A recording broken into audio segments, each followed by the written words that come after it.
Nous sommes à Saint-Just-Saint-Rambert, au collège Anne-Franck, qui termine une phase importante de chantier. Bienvenue dans Loire Magazine, je suis ravie de vous retrouver.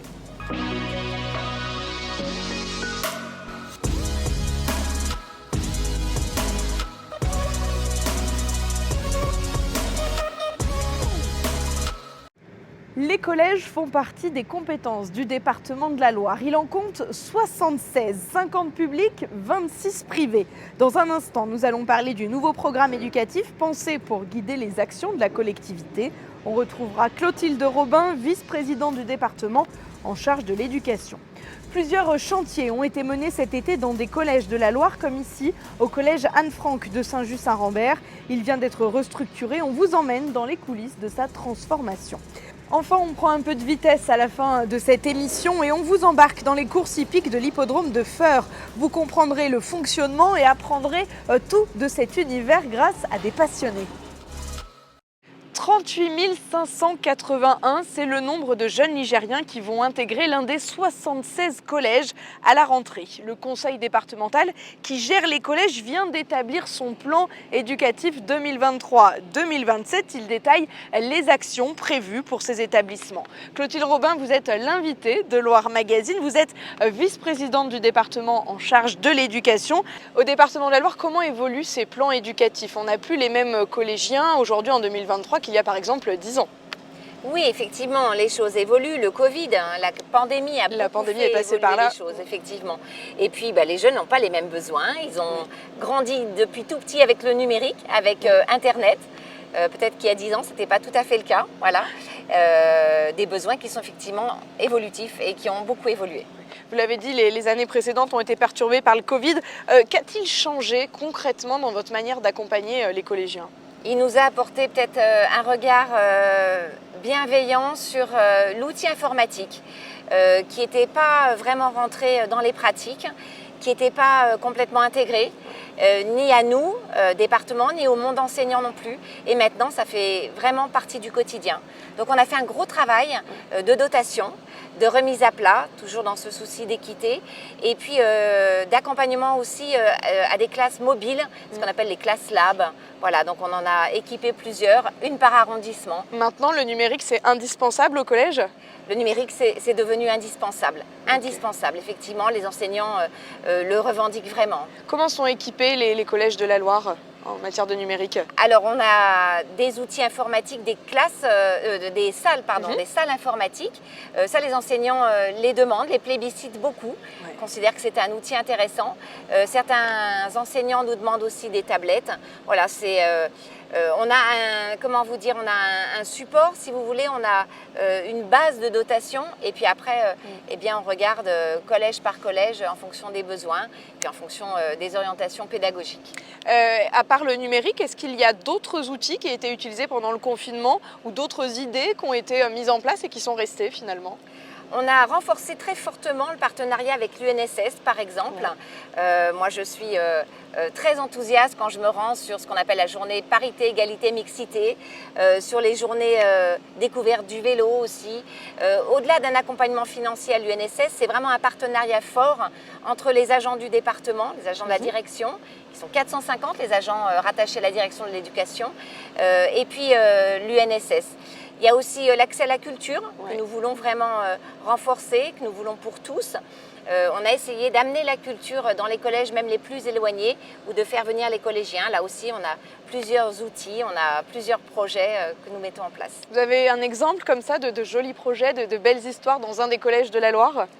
J'en ai plusieurs. Ouais. Peut-être mettre en avant le festival Curieux Voyageurs, qui est très sympa, voilà, qui permet aux collégiens de découvrir le monde. Et puis, je mettrai en avant aussi ce que nous avons mis en place au collège de Rény. C'est les microfolies, voilà, en lien avec la Villette. Et les microfolies, c'est en général organisé dans une salle communale. Et là, on a voulu l'intégrer dans le collège, de façon à ce que ce soit un collège ouvert vers l'extérieur, qui puisse faire venir les habitants du secteur, mais aussi, bien sûr, à disposition pour les collégiens. Les microfolies, c'est un très très bel outil de découverte de la culture. On rentre dans des beaux musées, vraiment c'est très interactif, c'est un très très beau dispositif. Et comme chaque été, Clotilde Robin, on le voit juste derrière nous, hein, le département mène des travaux dans les collèges. Ici, par exemple, à Saint-Just-Saint-Rambert, au collège Anne-Franck, on vient de terminer une restructuration avec, par exemple, un aménagement du plateau sportif, l'isolation des logements de fonction. Les détails, c'est tout de suite avec Lisa Moulin. Les élèves étaient fiers de montrer à leurs parents les nouvelles salles. Voir enfin le résultat, c'est émouvant. De redonner aussi du contact entre les gens, ça faisait partie des objectifs de la restructuration. Bienvenue dans le tout neuf collège Anne-Franck, 7000 m² rénovés et restaurés. Le programme global, c'était de faire une partie en extension, donc la demi-pension et des salles de sciences qui manquaient dans le bâtiment existant, et de restructurer et réhabiliter tout le reste du bâtiment, et en particulier avec des objectifs environnementaux qui sont aujourd'hui maintenant la base de toutes nos constructions, c'est-à-dire une bonne isolation, une ventilation pour avoir un air de bonne qualité. Comment on fonctionnait il y a 40 ans dans un collège, c'est plus comme aujourd'hui. On oublie les petites salles pour créer des espaces plus grands, lumineux, modulables et partagés. La plupart de ces établissements ont été construits dans les années 70, donc arrive une période où effectivement il faut un peu réhabiliter et revoir. Donc le département a une feuille de route, bien évidemment. On a ce qu'on appelle un plan pluriannuel d'investissement dans lequel on essaye de se projeter sur le long terme et d'inscrire en fait les différentes restructurations, rénovations d'établissements. Les élèves ont connu 4 années de travaux, durant lesquelles ils ont pu participer aux réflexions de réaménagement. La restructuration de cet établissement nous a permis justement de mobiliser les équipes, mais aussi les élèves, pour qu'ils puissent réfléchir à comment allaient être les nouveaux bâtiments et comment le mobilier allait servir ces bâtiments pour la réussite des élèves. Un CDI cocooning est propice à la détente, une salle de musique tout équipée, des salles de sciences adaptables et un extérieur qui va faire des envieux.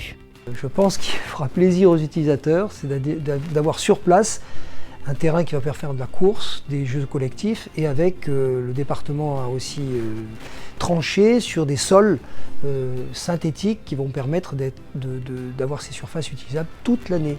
Coût de l'opération, près de 13 millions d'euros pour un outil complet, de qualité et au service du bien-être de la jeunesse ligérienne. Voilà, on sait tout donc sur ce collège Anne-Franck et cette photo, Clotilde Robin, cette magnifique photo d'Anne-Franck qui est derrière nous. Qu'est-ce qu'on peut en dire? Elle fait partie de la restructuration du collège. Oui, elle fait partie de cette restructuration et avec le président, on la voulait souriante. Ouais. Voilà, on voulait vraiment une Anne-Franck rayonnante, souriante, qui donne envie de s'intéresser à sa vie. Et qui a l'âge aussi, j'imagine, de nombreux collégiens. Voilà, l'âge des collégiens. On peut également mentionner les travaux au collège de Bourg-Argental ou encore de celui de Riorges, comme je vous le disais. Voilà, avant la rentrée des classes, on remet un petit coup de neuf dans plusieurs collèges. Clotilde Robin, un autre sujet qui vous tient à cœur, c'est le self pour la pause déjeuner des collégiens. Et alors, tenez-vous bien, il existe 38 demi-pensions, c'est ça, dans le département de la Loire. Qui élabore tous ces menus? Comment ça se passe? 38 demi-pensions, effectivement, avec 38 chefs de cuisine, des secondes cuisines, des agents qui travaillent. Il y a plus de 100 personnes, 100 agents du département qui travaillent dans les cuisines. Tout est cuisiné sur place, tout est préparé avec beaucoup d'intérêt pour que le repas des collégiens soit le plus qualitatif possible. Moi, je suis extrêmement attachée effectivement à ce plan alimentaire, valorisation des circuits courts, lutte contre le gaspillage. On a mis en place des tas de choses dans les cantines, dans les demi-pensions. Je considère que nous avons un vrai levier d'action sur ce temps méridien parce que ce sont encore une fois des agents qui travaillent, des agents de la collectivité qui travaillent. Je considère que c'est un temps important où le collégien doit apprendre à se poser, à prendre le temps de déjeuner. On ne fait pas du temps compressé, on n'essaie de pas déjeuner en 10 minutes. Ça, c'est quelque chose que je souhaite vraiment mettre en avant et que je souhaite faire passer dans les pratiques.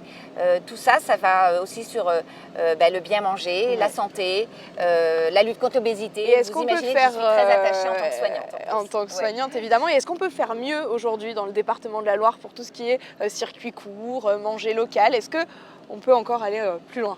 même si tout le monde s'accorde à dire, que ce soit les collégiens, les parents, et puis les enseignants s'accordent à dire qu'on mange bien dans les demi-pensions du département de la Loire, on peut toujours faire mieux.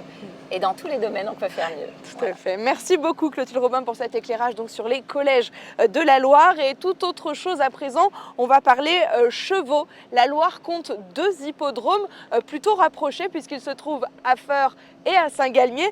Et on va parler de celui de Feurs qui est l'un des plus dynamiques de la zone centre-est de France. Vous pouvez d'ailleurs assister à des courses hippiques 9 fois par an. Lisa Moulin a eu la chance d'assister à l'une d'entre elles. Regardez.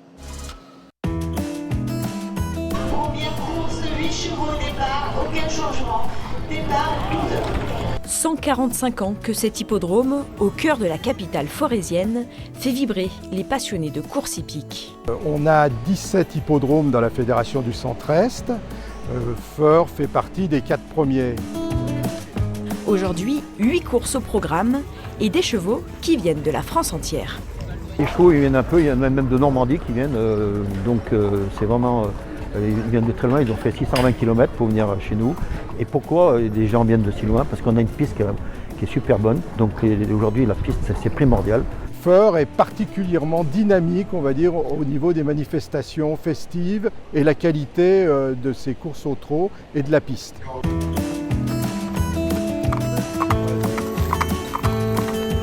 Une réunion épique, ce n'est pas simplement des courses de chevaux, c'est tout un spectacle et une ambiance si particulière.